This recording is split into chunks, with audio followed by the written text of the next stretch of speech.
Welcome to paradise. When you arrive here, you'll find a million secrets, and as you explore it, you'll find a million more. But you're not in the jungles of Bali or even a hidden sanctuary somewhere in Thailand. You're in Beverly Hills, California, just minutes from downtown Los Angeles. Today on Dream Living, we discover Dawn Ridge, the seldom-seen home of famed Hollywood artist and set designer Tony Duquette. We'll take you on a private tour through its ornate rooms and lush tropical gardens, and get to know the fascinating man who made this fantasy come true. Your private tour of one of America's most amazing and unique homes is about to begin, right here on Dream Living.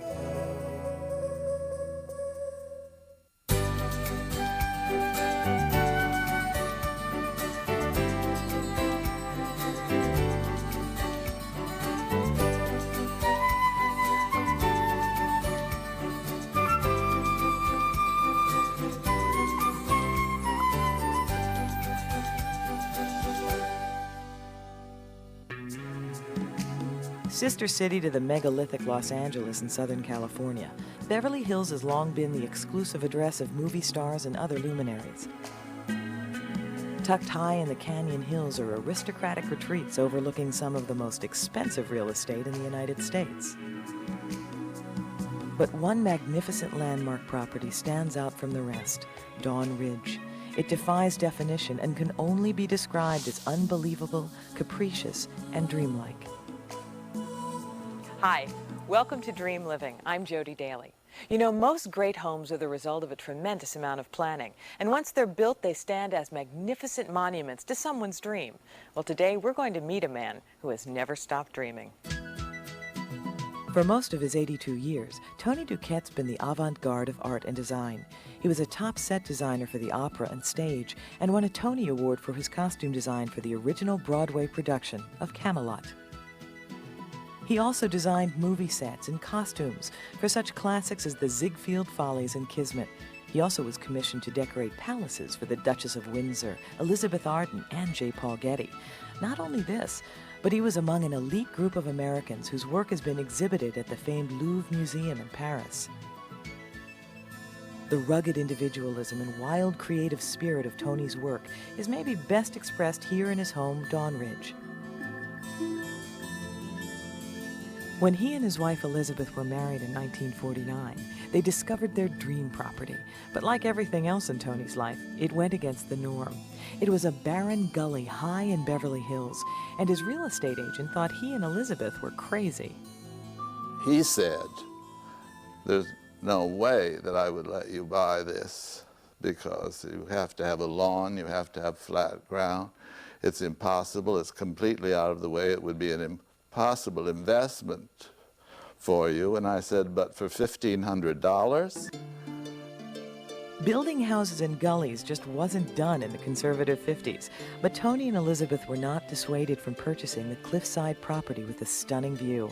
Nearly 50 years later, their $1,500 investment has paid off 1,000-fold, and the Duquette's decision to press on against conventional wisdom could only be called visionary.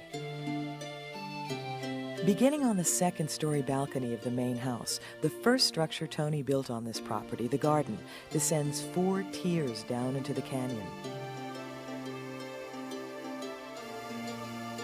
The original single structure has grown into a complex of 5 different buildings spread out over several acres. A main house, dining pavilion, studio, guest pavilion, and caretaker's pavilion are built around the sumptuous inner courtyard garden and are connected by a series of intricate bridges, paths, and walkways through that handmade tropical jungle. The end result is a mysterious maze, a labyrinth that's easy to get lost in, and a great place to lose yourself.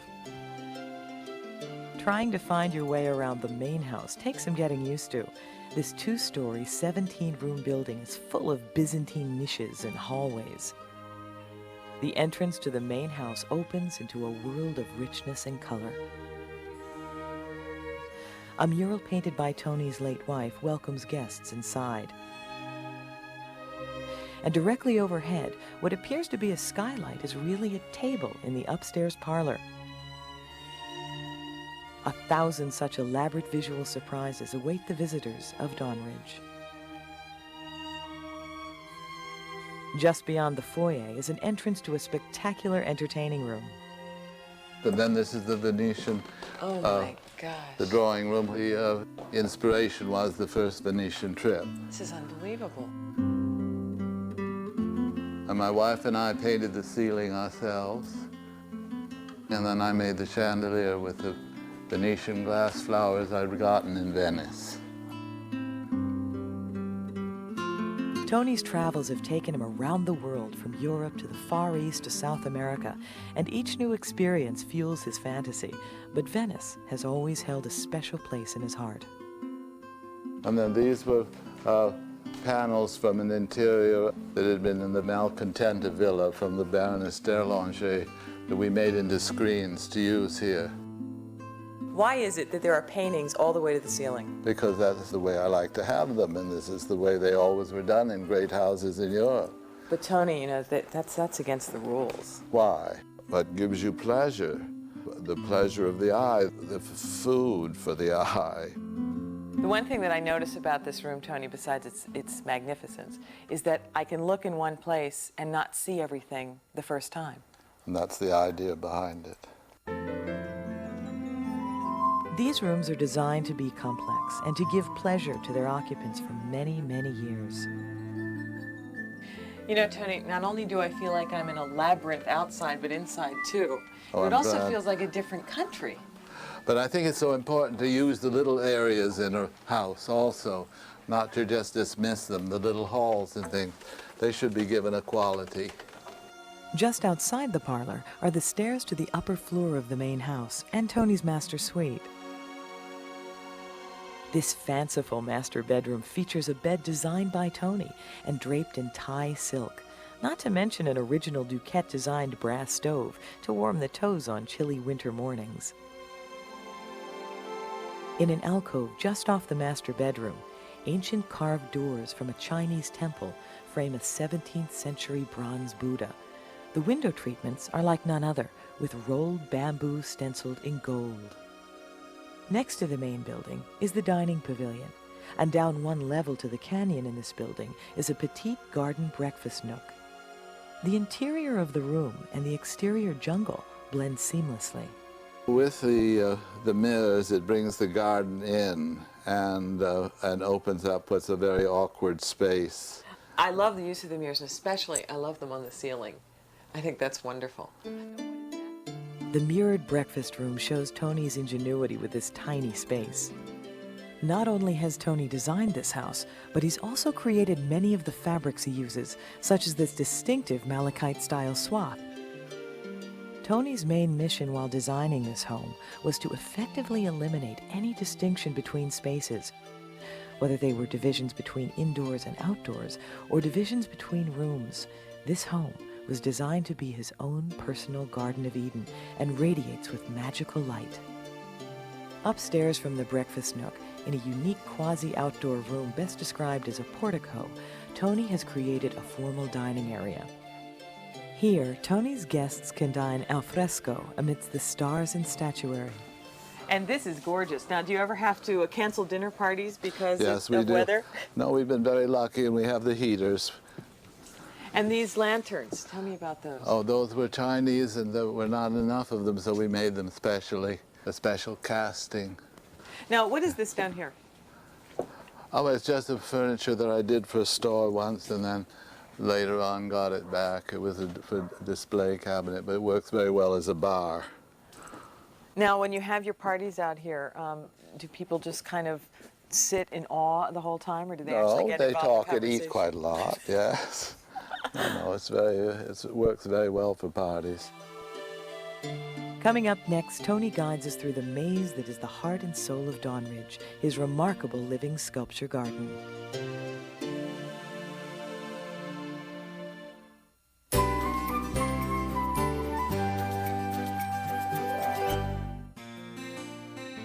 Veteran designer Tony Duquette has spent over 60 years pushing the creative envelope, both in his professional and personal lives. When most people would be resting on their laurels, Tony continues to turn his unique vision into awe-inspiring sculptures and dazzling jewelry that is anything but ordinary. In his work and his home in Beverly Hills, California, Tony Duquette has always wrinkled his nose at convention. The enemy is the least common denominator.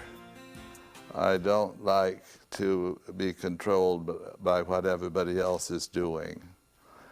The one thing that I would like to give people is the courage to be individual.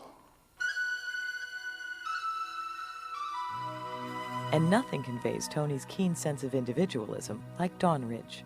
Tony and his late wife Elizabeth first purchased this land in 1949, and 2 years later, the Duquettes undertook to transform the house into their own personal vision of Eden. Just as this hilltop home's value has grown, so has the garden at Dawn Ridge, which has taken root and flourished over the years. The garden has become its own organic, living, breathing artwork. Populated with a wild profusion of plants so numerous and varied even Tony couldn't identify all of them, the gardens are an intricate web of surprises and discovery. Tony's plan was to make this space a living painting. It's the colors, the dynamics, and the shapes that are important about his selection. Many of the plants are exotic imports from the far corners of the globe. Strange lilies and orchids not seen outside of botanical gardens. Tony delights in their mystery to him and thinks of them as yet another way to turn his back on convention. I love this over here, yeah. this little statue. And so that, And the yes, chairs? Yeah, these were from the Hearst collection, the chairs. The chairs are 18th century English copies of Chinese grotto furniture made from grapevines. Now, also, as we walk out, right in back of it, looks like something, I don't know, is it an old can? Those are old barrels, yes. And so they're all cut and made into the pagodas. Tony is a master at creating art out of everyday objects. From plumbing fixtures to traffic lights. Yarn spindles, shotgun shells, and sewing machine spools. What's one person's trash is Tony's treasure. Now, this is what I wanted to see over here. The two pillars. Yeah, they're obelisks, and I did those for my first exhibition at the County Museum in '52. Wow. And I did them myself, and I've just used them for years around in different places, and now they've seemed to be working very well there, don't they? Are all Mother these of pearl, mother... abalone shell, but they've gotten a wonderful texture in the rain. Oh, yeah. Further into the garden maze, the sculptures become wilder and more fanciful. It's supposed to be the quills of the African porcupine. Now, how did you do that? Well, it's just welded. Welded what? And then painted iron. It's interesting, too, because as you walk into this small pavilion, it's the first thing that hits you. Yes, yes. And I imagine when the sun hits But that's right, that's now with the sun. That's why it's done that, actually. But sometimes you don't see it at all. Just beyond the jumble of images and objects, there's a very definite plan at work. Now, when you find certain things, do you place, say, this beautiful statue? Do you place that first and That's then right. place things around yes, it? I place it about 10 times before I find the right place. And what made that the right place? Just as you came out of the office, you look almost directly at it. In 40 years, Tony has accumulated hundreds of objects for his incomparable garden, but you can't help but notice lots of toads, and therein lies the story. In the very beginning, years ago, when someone was really unattractive, you called them a toad. So this led to all of us sending each other toads, till now the toad is the symbol of being attractive and popular. Down on the third level of the garden is a caretaker's pavilion, a collage of oriental design, elaborate decorations, and art pieces Tony collected from his trips to Bali and Thailand. Touching them up with a bit of orange paint here, a few glass beads there, he's created his own unique culture. Can we walk down this way and show you this Beaglesville, shall we? Beaglesville, I love it. Across another bridge beyond the guest pavilion lies a space sacred to Tony, the artist studio used by his wife for 40 years, a place he calls Beaglesville. Until her death in 1994, Tony's wife Elizabeth, nicknamed Beagle for the industry of a bee and the soaring beauty of an eagle, was his co-conspirator in all things and an artist in her own right. And this was her studio. Wow. Now, the entire facade of the studio looks like a work of art. Yeah, so thank you, because that's just assemblage. Tony gets much of his material from demolition sites. These windows came from the MGM backlot, a pub in Ireland, and some demolished homes in downtown Los Angeles. Coming up next, we'll venture inside the studio of Tony's soulmate.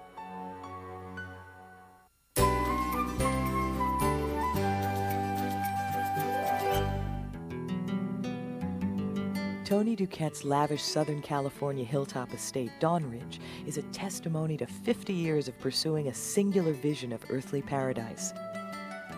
This 5-building complex could arguably be called his greatest work of art.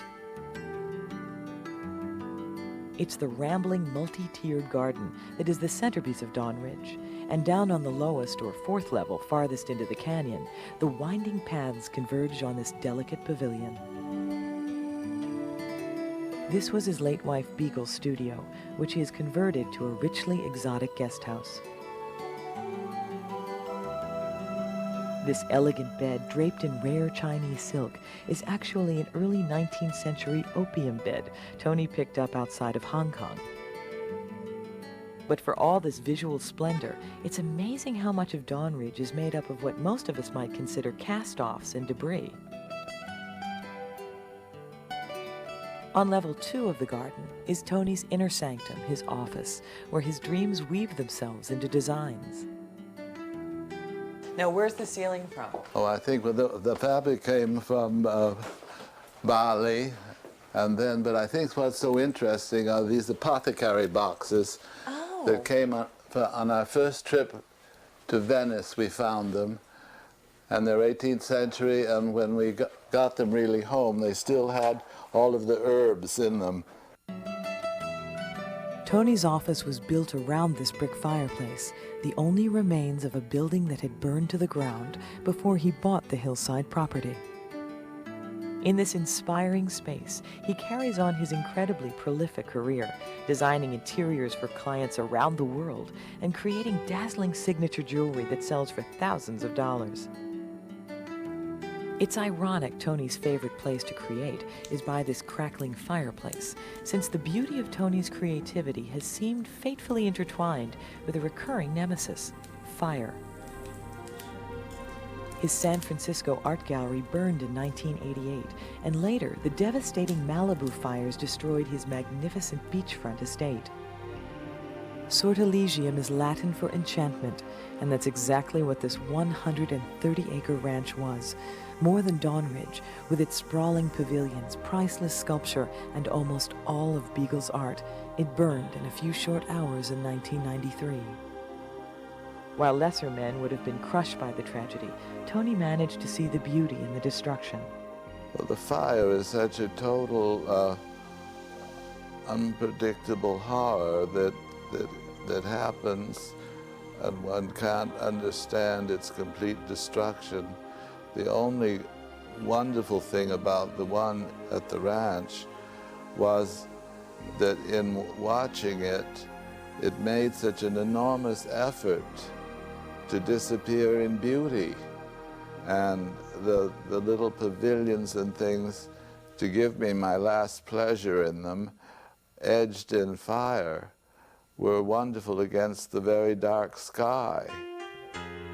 With the fire and Beagle's death shortly afterwards in 1994, Tony was devastated. But out of this personal crisis, he found renewed courage to create. The thing after all of this disaster, I could only think of the phoenix rising from his flames into something again, and instead of doing the bird, I took the egg form, the form of life, and used that with the flames and wings, and it gave me a positive form to choose and work from what had been total destruction. When we come back, a glorious way of life lives on in Dawn Ridge After Dark.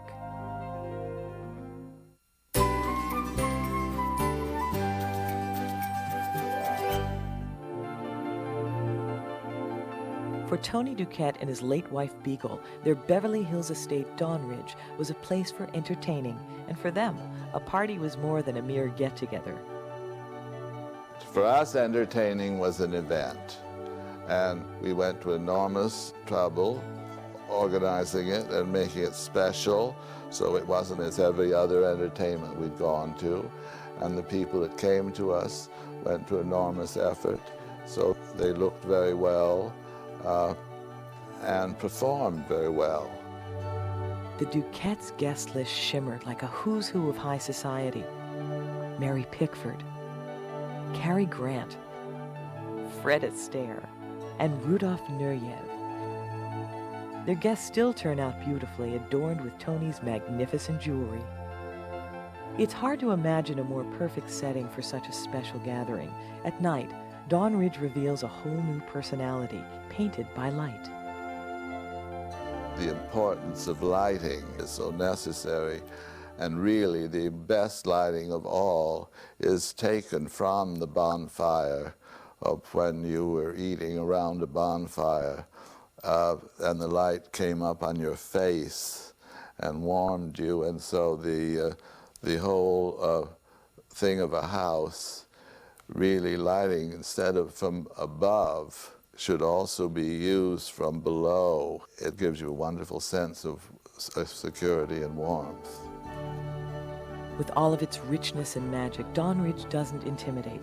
It's infinitely inviting, and that too is a part of Tony Duquette's design. When people come here, I would like them to feel an embrace of warmth, of visual pleasure, and that they'd like to remain, that they'd like to be here. And we do, Tony. Believe me, we do. You know, the home really is more than just a place to live. It's a place where dreams can come true. And today at Dawn Ridge, we've seen what one man's imagination can do. I think I'll be dreaming about this one for a long, long time. Please join us next time when we explore yet another spectacular home here on Dream Living. I'm Jody Daly. Goodbye. This magnificent home in the Hollywood Hills is the result of a 30-page wish list that the owner gave the architect before the project even started. Find out how many of those wishes came true next on Dream Living.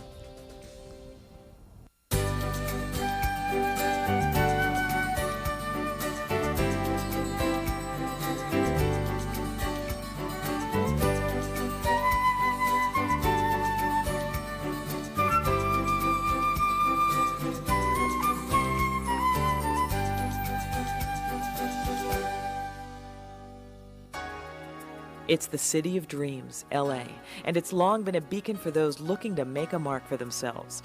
One man who's blazed a distinctive trail is art curator Maurice Tuckman. He came to LA in 1964 to join the staff of the then new LA County Museum of Art. Today, both he and the collection he's overseen are widely recognized as one of the finest in the country. In addition to organizing art exhibits here and around the world, Maurice acts as a consultant for individuals establishing their own art collections. His specialty is 20th century art, so it's fitting that his own home is a modern masterpiece. This 3-level, 6,000 square foot structure sits above Hollywood, just minutes from LA's downtown skyscrapers. Everything about the house is unique, starting with its solid glass front entry.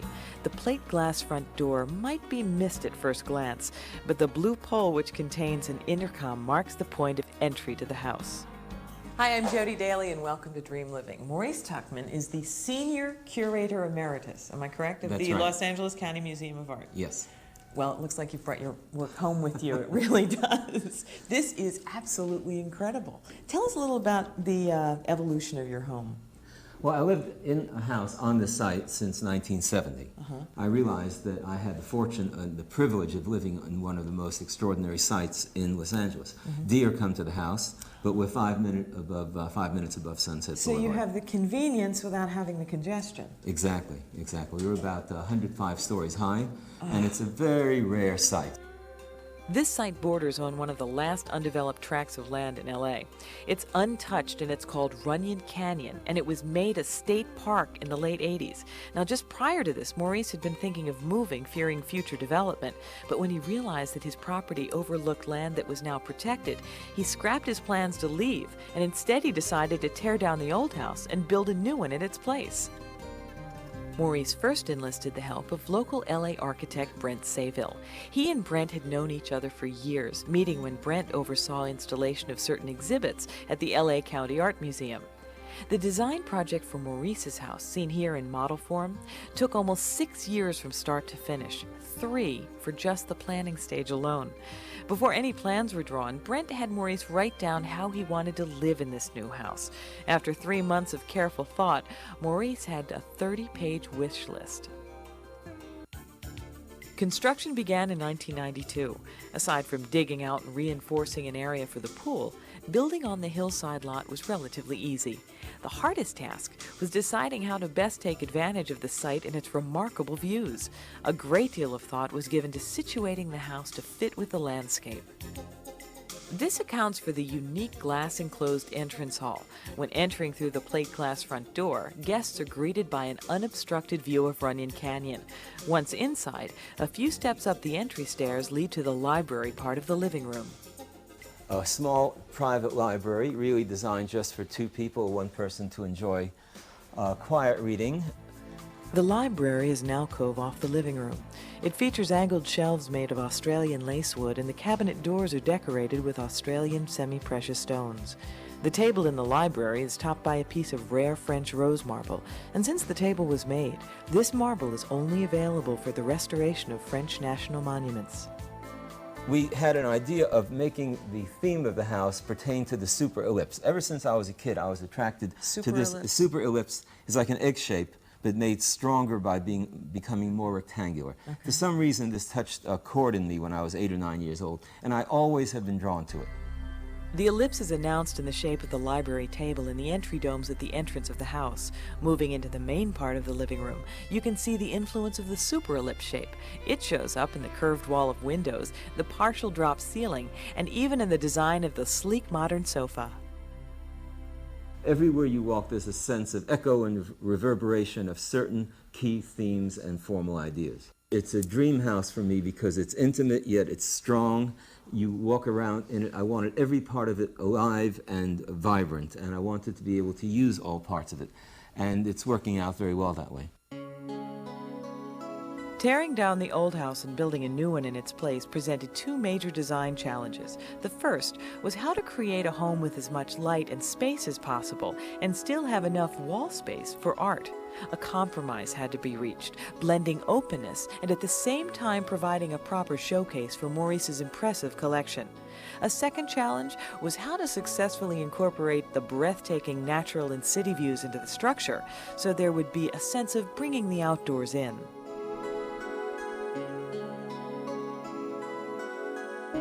All times you feel that there is a seamless flow between the way you walk and what you see. That always the carpeting looks as if it continues outside. The mountain does literally continue into your line of sight inside. There's a sense of being on a ship provoked by the porthole type window, so that you feel you're on the high seas or on the top of a mountain.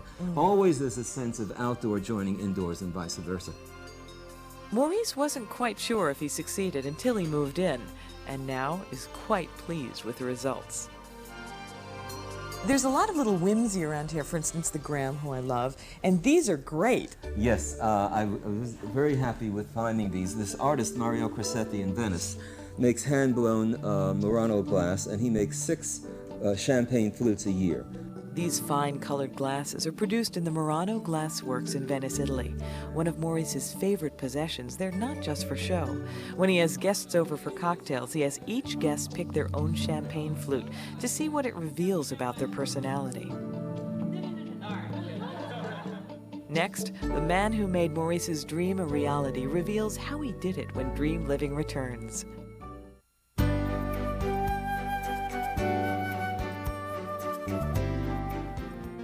This amazing contemporary home occupies a spectacular site high above Los Angeles in the Hollywood Hills. The result of a 6-year planning and construction process, this incredible home was the realization of owner Maurice Tuckman's dream and vision. Tuckman, the senior curator emeritus of 20th century art at the LA County Museum of Art, had lived on the site since the 1970s. When he decided to build his dream home, he tore the old house down and constructed this masterpiece. It's built into the hillside. The house covers 3 levels. A glass-enclosed entrance hall sits perpendicular to the pool. The hall connects the main part of the house to a tower office, and on the top of the entry, a walkway with a fanciful guardrail extends from the 2nd floor of the house. The 1st floor of the main house contains one large living area, but there are 3 separate sections: a library, a living room in the middle, and a dining room at the far end. Wooden bookshelves in the library and a step down into the dining room subtly separate each area, and at night, lighting also helps define these spaces. A reoccurring design theme in the house is the super ellipse shape. This cove is again a repetition of the super ellipse that appears continually throughout the house. This is a large broken super ellipse. There are so many different materials, and they all blend together in a lovely, cohesive fashion. Tell me about this table. Well, for example, this table, you're right. I mean, there are materials and objects from 15 countries and 4 continents. Wow. There's marbles and granites and stones from most places on Earth. This is a brilliant new fabric called Sumatex. It's Japanese, and it emulates a Japanese shoji screen. And it appears in the house in 3 forms. This is the dining room table in a kind of French ultramarine blue. There's a white table in the kitchen, and there's this gorgeous super ellipse red-shaped table, again, all made of this fabric, which is then laminated between thick sheets of glass. Contrasting with the glass-top table are cherry wood chairs from Italy. Their smooth finish blends beautifully with the natural beech floor. A built-in server at the back of the dining room is also made of beech and is topped by kirkstone, a type of stone found in England similar to granite. Among the art pieces displayed in the room is a pop art classic of a tea bag by famed artist Claes Oldenburg. There are also freestanding painted wooden planks by the contemporary artist John McCracken. One of Maurice's strongest interests is in the Aboriginal art of Australia. This rock sculpture in the shape of the continent of Australia represents this type of art. According to Maurice, it is only in the last 20 years that Aboriginal art has been produced in lasting forms. Maurice commissioned this piece 10 years ago, and it includes the artist's handprint on the other side. I really love the way everything flows so beautifully in this home, and this really just flows right outside, doesn't it? That was the idea, is to make everything move from inside to outside and be seamless. And in California, you could do that in a way you can't perhaps in other places. High above the City of Angels, this deck offers an unbelievable view of downtown Los Angeles. In addition, almost every part of the house is visible from this vantage point. The entry hall, living room, and dining areas all open up before you. And from here, the deck leads right into the kitchen at the back of the house. The green kirkstone used on the dining room server is repeated for the kitchen countertops. Also, as in the dining room, floors are made of beech, as are the cabinets. Another table with a Japanese glass top sits by the windows overlooking the view. Maurice commissioned Terry Shinhoven, one of the country's top trompe-l'oeil artists, to paint murals of the views for the walls above the sink and stove. The murals, done on ceramic tiles, were installed so that it seemed like you're looking outside when cooking or doing dishes. The stools in front of the counter are more round than elliptical. Their design was inspired by a showing of Russian avant-garde art presented by Maurice in 1980. The architect of Maurice's house, Brent Sayville, felt they were appropriate for the house and commissioned 3 for the kitchen. This is just one example of the wonderful things that you had, you know, established for this project. A lot of it is search and locate and search and keep looking, but with a concept in our mind that we only developed over a long period of working together. So basically what you did is you said, how do you live? What are the things that are important to you? Do you get up in the morning and come right down for coffee, or do you work out first? And you actually got into Maurice's head before you designed his house. Oh, we tried very hard, even down to asking Maurice to, on some trips, to write down specific thoughts and write it down. Like a diary. Like a diary. You have this enormous opportunity to think about, especially with this site, which is so rare, to think about how does anyone occupy land? How do you become a part of it? But where do I live?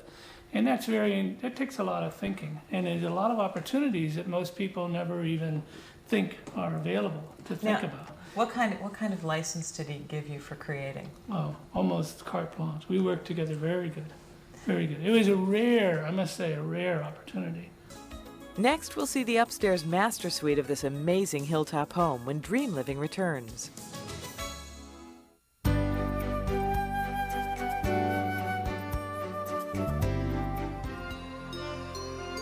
The structure that LA Art Museum curator Maurice Tuckman calls home is itself a modern masterpiece. The house occupies an amazing site overlooking Hollywood in downtown Los Angeles. Bordering on a state park, Maurice enjoys the best of both worlds, a natural setting right in the middle of a major metropolis. Covering 6,000 square feet, the house is made up of 3 levels linked by a central stairway. To give the stairwell a unique look, architect Brent Sayville added an open screen of bamboo. The bamboo acts as a divider, but is lighter and more open than a conventional wall. Beneath the main floor is the lower level. It's a game room, Maurice's workout area, and office.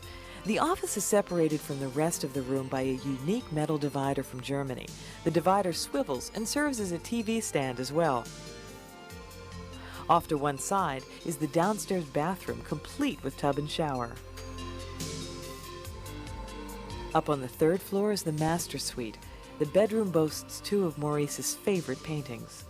I've always liked sleeping opposite a strong painting. And this particular painting by John McLaughlin, made in 1968, always sort of centers me. And it's very strong and it's very good for sleeping, as is the painting behind us, which is a painting by Mick Namarara, a major Australian Aboriginal artist that was made about 10 years ago. And it too is something I've slept under now for over a decade. So I like sleeping opposite a strong, clean image and beneath a painting that sends off very serene and spiritual vibrations. You can definitely tell that you are an artist and an art appreciator, because most people I know would have the view going all the way across and probably wake up way too early in the morning. At least this gives you a little bit of shade, too. Too much view can be very boring. It has to be framed, in my view, and has to be made more like a painting than an unending, unremitting panorama. Another room that has framed views is the master bath right off of Maurice's bedroom. 2 separate windows provide 2 very separate views. If you stand exactly where you're standing, you see Los Angeles essentially in Jurassic Age time, so far as we know, unblemished, pure and virginal. And turning to the right, you're seeing LA after World War II, as it quickly grew into the world-famous cosmopolitan center. So it's old and new in a most interesting framed way. And without being framed the way Brent has done it, it would be less interesting. In addition to the views, the master bath features double hand-hammered nickel sink sets in Brazilian blue marble. Cherry wood cabinets and drawers match the wood frame that surrounds the sumptuous jacuzzi tub. The shower is separated from the room by a divider made from an iridescent Japanese fabric sandwiched between 2 pieces of glass. This is the same material used for the dining room and kitchen tables. The master bathroom leads into a large, beautifully appointed dressing room and closet. The same cherry wood used in the bathroom is continued in this area, as well as the same silver-toned drawer pulls from New Zealand. There's a wonderful full-length mirror and built-in shelves, and there are even a few hidden features. Guess what happens there? You get to check out whether that gray jacket works with that blouse or shirt. Well, I think it does, actually. I think it works well. Actually, I think I'd like to see that gray jacket with a little Aborigines T-shirt. Well, you have a good eye. This is, in fact, a patented Australian Aboriginal design made on T-shirts now, with the rewards going to the native people. What is it that got you involved with that kind of artwork? A project I worked on for 15 years called The Spiritual in Art, which led to a major exhibition called The Spiritual in Art Abstract Painting, 1880 to 1985. And it was about how abstract art has always been connected to things spiritual. And one thing led to another, and eventually in my research I was led to Australia, and I got to know the Australian Aboriginal people and got very involved with them. I guess that's why this whole house has such a great feeling to it. On our way out of the dressing room, we pass another wonderful feature, a small kitchenette complete with a sink, refrigerator, and a microwave. This area leads right back into the bedroom, meaning Maurice doesn't have very far to go for a midnight snack. So we've made a full elliptical circle. Okay, so it goes bathroom, then all the way around to the dressing room, kitchen, back to the bedroom, and I guess right through the see-through fireplace. That's exactly right. We enter into the sitting room. On the other side of the fireplace is a small sitting area with an elaborate entertainment center built into the wall. Additional pieces of art enliven the space, including another Aboriginal work. Off to one side are built-in bookshelves and a door which leads to the bridge that connects the house to the tower. On the other side of the media center is the guest room. This was one of the first parts of the house to be completed, and Maurice lived here during the final days of the house's construction. Above the doorway to the room is an interesting piece of Asian art. It's 11th century Cambodian, and it welcomes you to the guest room. It really does. In Now, a what are warm the and inlays? loving way. The inlays are jewels, and it's gilt, and it's in very good condition. It's 11th century, as I say, but I had it conserved, and there was nothing to do but take off some ambient dirt. It's really in perfect shape. It comes from a configuration in a Buddhist temple, but I acquired it in Vietnam 5 years ago, quite legally. Now, this is a great piece. This is a 20s, 30s area? Exactly right. This is a Le Corbusier and Marie Generet, actually designed by his female associate, but he got more credit, as happens sometimes. Le Corbusier was an influential Swiss architect whose work in the 20s and 30s also included furniture design, such as this timeless chaise lounge. And this is a palomino? It's a palomino, exactly. The main piece of furniture that dominates the room is the bed. Although similar in style to the furniture in the rest of the house, this piece was purchased before the house was finished. But in fact, I found it at the Rocheblog, a designer in town, and it meets every need of the house and of the rest of the room and of the rest of the house. This is beautiful, but it's not Aborigines. It is Australian Aboriginal. Good Is for it you. really? You were getting a real good taste. Well, this is the way some of the artists in some of the territories are evolving. It's away from point, dot, and circle into a different sense of space and a different sense of color, but always connected to the feeling of the country that they're completely bound to, spiritually and in every other way. Coming up next, we'll explore the incredible pool deck and venture up inside the tower when Dream Living returns.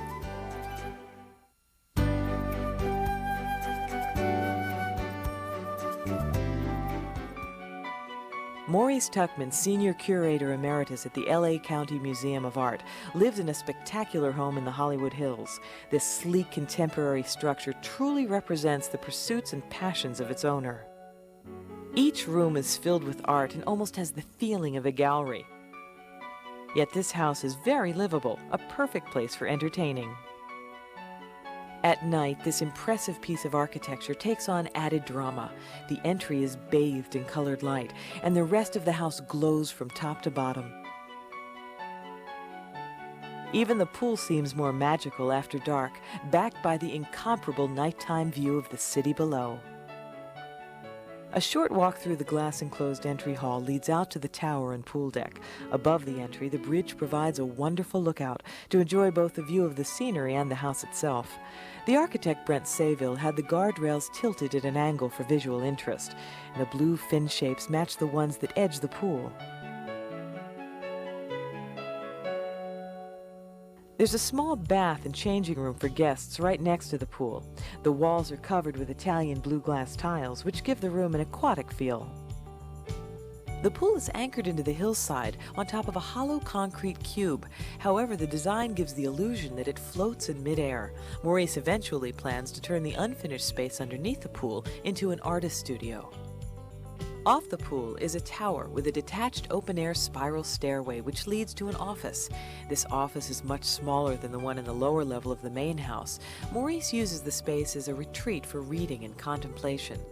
The rug has a very unusual design, which appears to be the same one as at the entrance of the house. The house logo, which fuses the spiral nebula, the thumbprint to show that every person on Earth is unique. And I wanted a computer-generated image to show we're living in the time we are. Just outside the office is a bridge which tops the entrance hall, the perfect vantage point to take in a sunset. You know, it just seems like everything has fallen into place for you here. And it's really nice to see because everything fits in a lovely way, but I imagine it changes day to day for you. It changes all the time, as life should. So I'm going to ask you one thing. Yes? If you were going to do this all over again, would you have any expectation that this is what it was going to end up as at the end? I had a dream, and the dream in reality surpassed anything I could have envisioned. Well, when we were driving up today, I had no idea what to expect, and I am thrilled and also feel privileged that we could share this with you. Thank you very much. Thank you. And thank you for joining us today, too. And please come back for another edition of Dream Living. For Maurice and for all the folks on the show, I'm Jody Daly. Bye-bye.